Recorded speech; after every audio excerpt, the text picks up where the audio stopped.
This is the first of a new series of podcasts I'm just going to call Top 10 Dumb Things Politicians Have Recently Said. It's funny that today, as I'm recording this, I've already got half the next list going. So this week, number 10, Joe Biden. And by the way, there'll be a lot of Biden and his administration because they're the ones that have microphones in front of their face every single day. He was giving a speech on diversity and he said, quote, over half the women in his administration are women. End quote. Number 9, Eric Swalwell. He's the one who had the affair with Fang Fang, the Chinese spy. He just got kicked off the Intelligence Committee in the House by McCarthy. And in his defense, he said, but I didn't say anything to her. Number 8, Senator Mayorkas of the Homeland Security testifying before Congress said, quote, the southern border is secure. End quote. Number 7, Vice President Kamala Harris giving a speech. This thing was written down to a pro-abortion crowd. And quoting from the Declaration of Independence said, and the quote that she was coming from was that one that says that, we have the right to pursue life, liberty, and the pursuit of happiness. She literally left out the word life.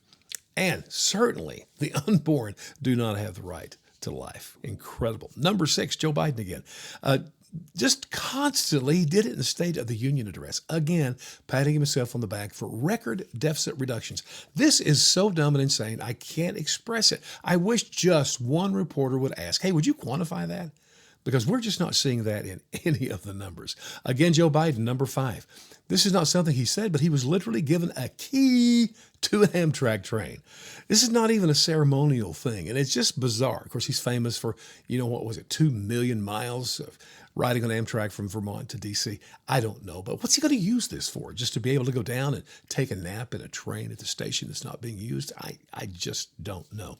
Number 4, a federal judge being confirmed before Senate. Her name was Charmel. I can't pronounce the last name, but she was asked by Senator Kennedy, hey, what's your thoughts on the 5th article of the Constitution? And she said, I don't recall that right now.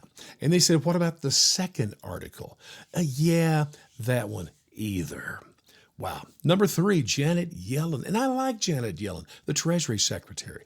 She gave a speech to farmers in Zambia, one of the poorest countries on planet. Half the people there have swollen bellies from hunger and malnutrition. Now, never mind the fact she's probably never been on a farm, raised in wealth, went to Ivy League schools, taught Ivy League schools, been a government bureaucrat her entire life. Maybe grew a flower in a plant in a window in her home. I don't know. But giving a speech to farmers in the poorest country, and the content was, here's the crops you need to grow to help us with climate change policy. Unbelievable. Why did she even accept that invitation?